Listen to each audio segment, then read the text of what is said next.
I knew Dan Lynch. What was his role?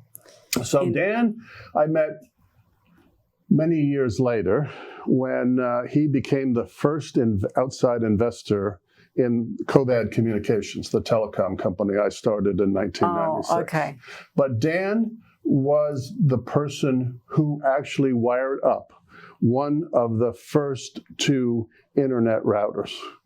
He was at BBN at the time, and he actually implemented what at that time was ARPANET.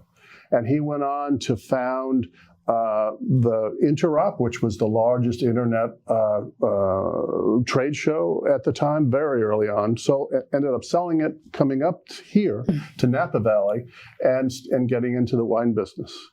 And actually, the way we ended up in the wine business, and this is now from this, it's a small community, was that after being my first outside investor, when the company went public, Covad went public, he invited me up to the wine auction because I had my present to myself was to put a wine cellar in our house.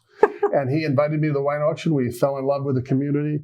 We moved up here a year later, and we were fortunate to actually acquire a brand, Vineyard 29, and we're in the wine business ourselves and have been in the wine business for my second half of my career for the last 24 years.